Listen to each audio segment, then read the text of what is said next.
মনুষ্য জ্ঞান কর না কখন, গুরু নিন্দা কভু কর্ণে কর না শ্রবণ।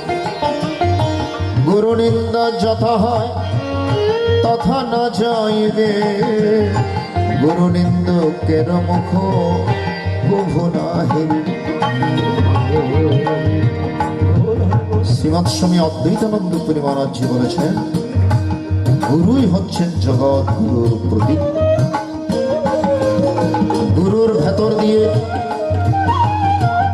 জগৎ গুরুর কাছে যাওয়া যায়।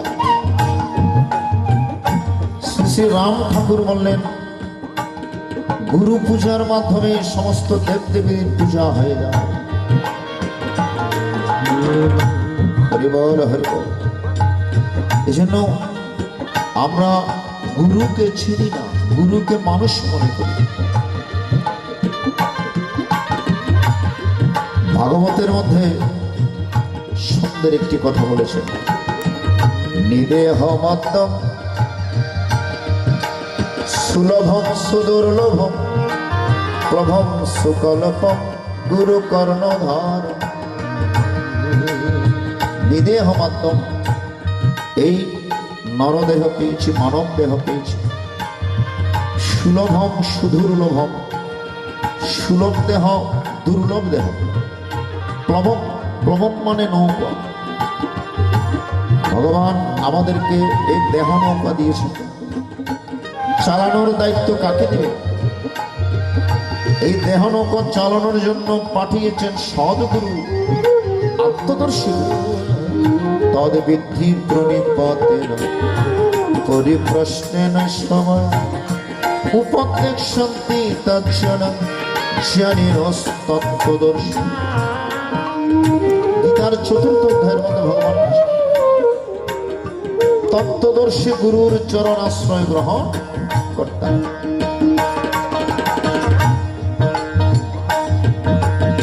গুরুই হচ্ছে জগৎ গুরুর প্রতীক।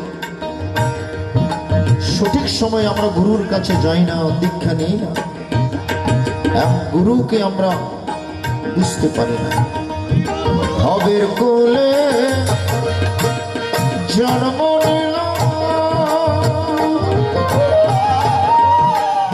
গুরুকে ধর্ম নিল, ওরে হেলা হেলা দিন কাটালা,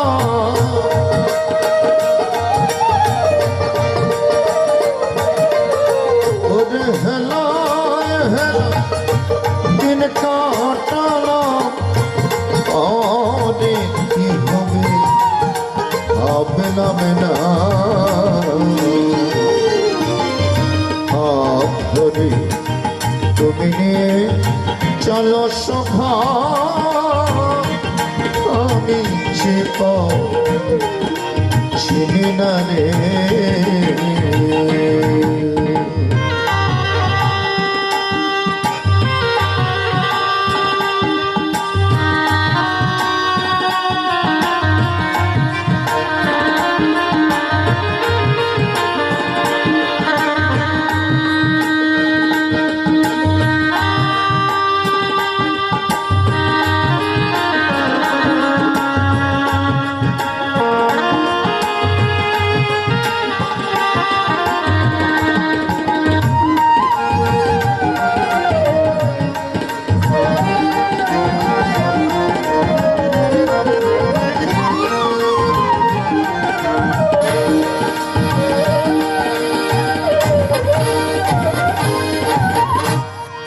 তোমার পূজা করতে গেলে মন চলে যায় কামিনীর কোলে।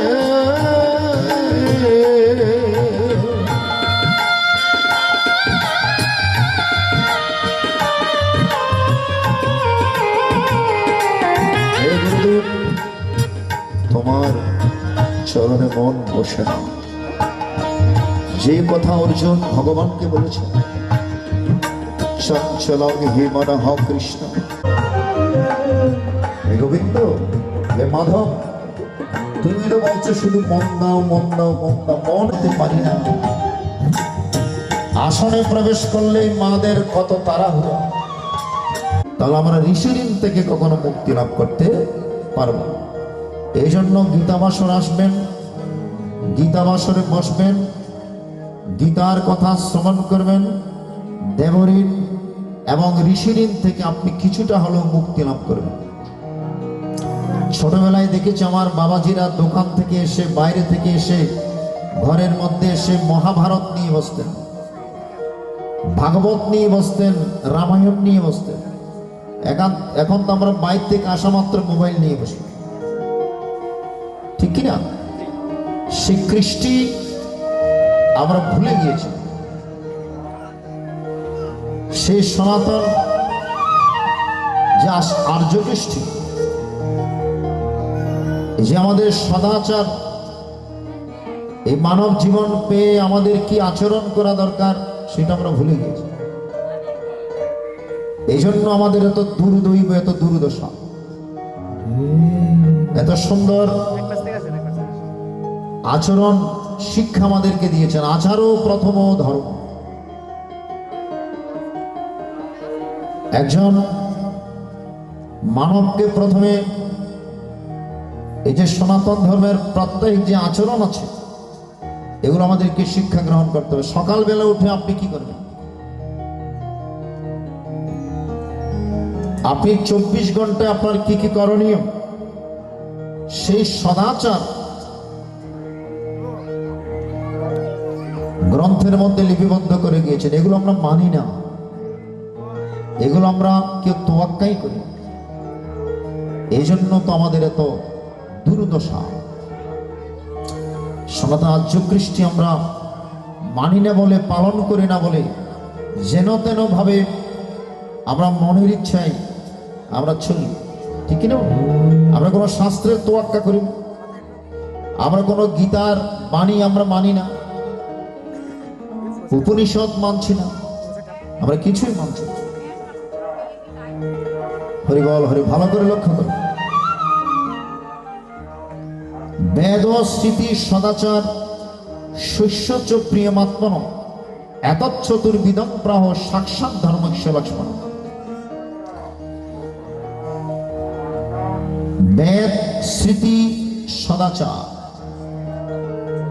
আমরা অনেকে আছি বেদ এখনো দেখিও নাই চোখে, ঠিক কিনা? পড়া তো দূরের কথা, স্মৃতিশাস্ত্র উপনিষদ আমরা অনেকে দেখিও নাই, দেখলেও কিন্তু পড়ার সুযোগ হয় না। যেখানে 700 শ্লোকের গীতা পাঠ করতে পারি না। যত শাস্ত্র আছে, যত গ্রন্থ আছে, সবচেয়ে ছোট গ্রন্থ হচ্ছে শ্রীমদ্ ভগবত গীতা। কেবলমাত্র 730 শ্লোক, 700। আর মহাভারতের মধ্যে 1 লক্ষ শ্লোক আছে। অন্যান্য গ্রন্থাদির মধ্যে লক্ষ লক্ষ শ্লোক। যেখানে আমরা 700 শ্লোক গীতা পাঠ করতে আমরা কুণ্ঠবোধ করছি, সেখানে আপনি বেদ কোত্থেকে পড়বেন, স্মৃতিশাস্ত্র কোত্থেকে, উপনিষদ কোত্থেকে পাঠ করবেন? এগুলো আমরা অনেকে দেখিও নাই। তাই এই কুলিহত জীবের মুক্তির একমাত্র উপায় হচ্ছে সদাচার। সদাচার শিক্ষা দিয়েছেন শ্রীমদ্ ভগবত গীতায়, স্বল্পম অপশ্য ধর্মস্য ত্রায়তম হতময়া। আমরা যদি সংসারে থেকেও অল্প পরিমাণও ধর্ম করি, তাহলে আপনি মহাভয় থেকে মুক্তি লাভ করবেন। বেশি ধর্ম করার সুযোগ তো নাই, সবাই তো ব্যস্ত, বেশি বেশি ভগবানকে ডাকার সময় পায় না। তাহলে গীতায় বলছেন অল্প পরিমাণও যদি আপনি ধর্ম করেন, এই আচরণটুকু পালন করেন। সকালবেলাটা কি করবেন? সকালবেলা ঘুম থেকে উঠে আমাদের কি করণীয়? নিজের হাতের কর দর্শন করতে হয়। করগ্রের মধ্যে বসতে লক্ষ্মী, করমূলে সরস্বতী, কর মধ্যে স্বয়ং বিষ্ণুর হয় অধিষ্ঠান। প্রভাতে ঘুম থেকে উঠে করতে হয় কর দর্শন এবং হাত জোর করে বলবেন জয় শ্রী বিষ্ণু, জয় শ্রী বিষ্ণু, জয় শ্রী বিষ্ণু। আমাদের অনেকের বদভ্যাস আছে, ঘুম থেকে উঠে মাত্র মোবাইল নিয়ে ব্যস্ত হয়। কোনো নোটিফিকেশন, কোনো SMS আসছে কিনা আগে মোবাইল চেক করে নিই। ভগবানের নাম দূর, আগে মোবাইল ভগবান নিয়ে টানাটানি। অনেকে ঘুমানোর সময়ও মোবাইল, ঘুম থেকে উঠেও মোবাইল। ঘুমানোর আগে আপনাকে 5 মিনিট ভগবানের নাম নিতে হবে এবং ভগবানের নাম স্মরণ করে ঘুমাতে হবে। ওম পদ্মনাভায় নমঃ, ওম পদ্মনাভায় নমঃ, ওম পদ্মনাভায় নমঃ। পদ্মনাভ মানে ভগবান। এই যে ঘুমিয়েছি, সকালবেলা যে উঠবো গ্যারান্টি আছে? এজন্য ঘুমানোর আগে একটু ভগবানকে ডেকে ঘুমান। মোবাইল ফোন দেখে দেখে যদি ঘুমান, দেখবেন সারা রাত আজে বাজে এই স্বপ্ন দেখবেন। আর ভগবানকে ডেকে ঘুমান, একদিন না একদিন স্বপ্ন হলো আপনি ভগবানকে দর্শন করবেন। এজন্য সারাদিন ভগবানকে ডাকার সুযোগ না পেলেও অন্তত ঘুমানোর আগে হলো ভগবানকে, এবং চেষ্টা করবেন শাস্ত্রাদি পাঠ করার জন্য। সকালবেলা উঠে আমরা পত্রিকা পড়ি, বিভিন্ন খবর পড়ি, বিভিন্ন গল্পের বই পড়ি, কিন্তু আমরা কেউ গীতা পাঠ করি না, গীতা পড়ি না, ঠিক না? আমরা নিয়ম করে পত্রিকা পড়তে পারি, বিভিন্ন গ্রন্থ পড়তে পারি, কিন্তু গীতা কেন পড়তে পারি না? হরিবল হরিবল। তাহলে আপনি ঋষি ঋণ থেকে মুক্ত হবেন না। আপনি যদি গ্রন্থাদি পাঠ করেন, মহাপুরুষরা যে গ্রন্থাদি দিয়ে গিয়েছেন, রাম ঠাকুর বেদবাণী দিয়ে গিয়েছেন, শ্রীমৎ স্বামী অদ্বৈতানন্দ পুরী মহারাজ বিভিন্ন গ্রন্থ দিয়ে গিয়েছেন, ঠাকুর রামকৃষ্ণ কথামৃত দিয়ে গিয়েছেন, ঠাকুর অনুকূল চন্দ্রজি ওই বিভিন্ন সেই পুস্তক লিপিবদ্ধ করে গিয়েছেন।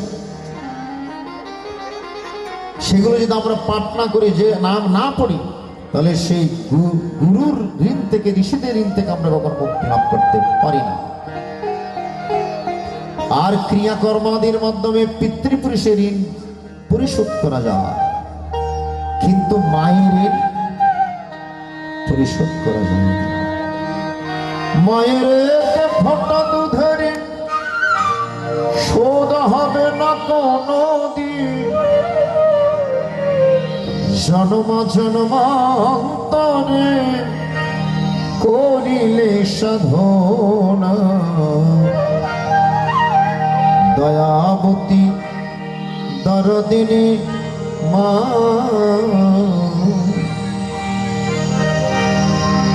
দয়াবতী দরদিনী আমার মা,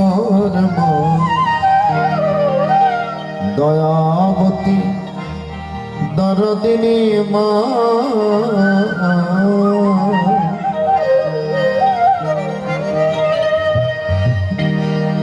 হরিবল হরিবল হরিবল।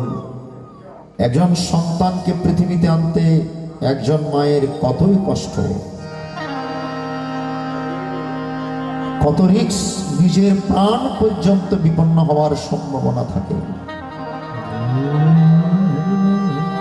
হরিবল হরিবল হরিবল। যে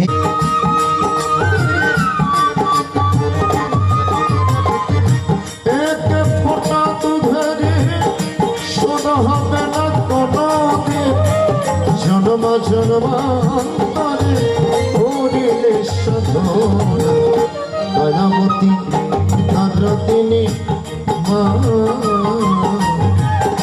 দয়াবতী দরদিনী আমার, দয়াবতী দরদিনী মা।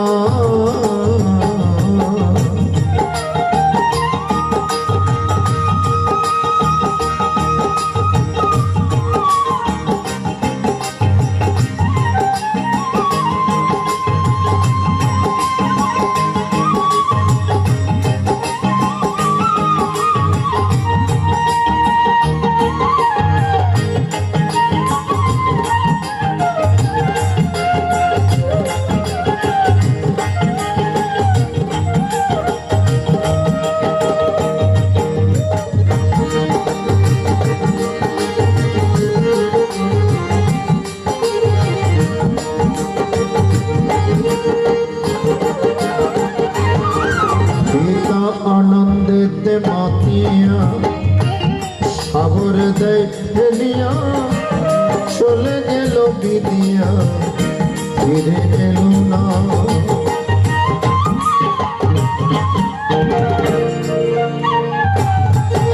পিতা আনন্দেতে মাতিয়া সাগরে দেয় ফেলিয়া চলে গেল।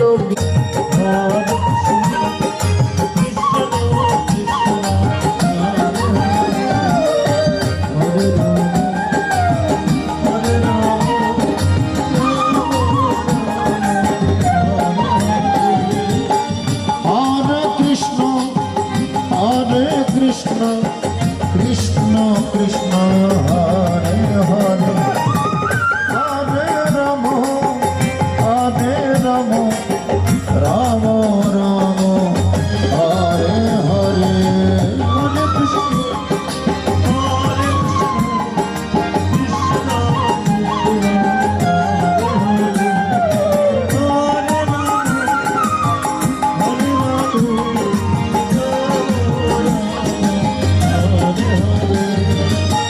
হরে রাম হরে কৃষ্ণ কৃষ্ণ হরে হরে।